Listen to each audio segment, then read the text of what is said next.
വേഗം റെഡിയാക. പാർക്കിൽ നിന്ന് കമ്പി വേല് പൊളിച്ച് വെളുപ്പിനെ ജുറാസിക്ക് ഇറങ്ങിയിട്ടുണ്ട്. ഇങ്ങോട്ട് എത്തുന്നതിന് മുമ്പേ ഒരു സ്റ്റിൽസ് എടുക്കണം. എന്തോ തൊപ്പിയുടെ എന്തോ ഒരു ലൈവില് നിങ്ങൾ പോയില്ലേ, എങ്ങനെ ഉണ്ടായിരുന്നു? ഇപ്പൊ എന്നാത്തിന് ഇങ്ങോട്ട് കെട്ടിയെടുത്ത് അതാണ് പോയാൻ. തൊപ്പി ഉണ്ടായിരുന്നു, റോക്കി ഉണ്ടായിരുന്നു, റോക്കി ബായ് ഉണ്ടായിരുന്നു, അച്ചായൻ ഉണ്ടായിരുന്നു.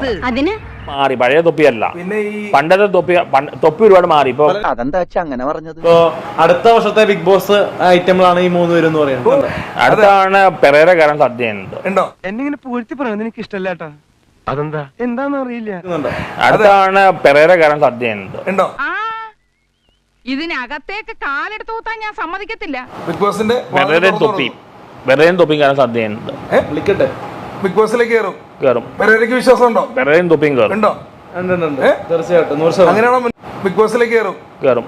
തിരിച്ചറിയാൻ വൈകി പോയി സുഹൃത്തെ, ക്ഷമിക്കണം. ഈ തിരിച്ചറിവ് എന്നെ ഉന്നതിയിലെത്തിക്കും. തീർച്ചയായിട്ടും 100%. അങ്ങനെയാണോ മുന്നോട്ട് അതാണ് പോകുന്നത്? ഇപ്പൊ ലാലേട്ടനെ മണിച്ചു നടക്കുന്നത്. എല്ലാ ഇന്റർവ്യൂവിലും ലാലേട്ടനാണ് പറയണ്ട. ഞാൻ വിചാരിച്ച പോലെയല്ല, നിന്റെ തലക്കകത്ത് മുഴുവൻ കളിവണ്ണല്ലടാ.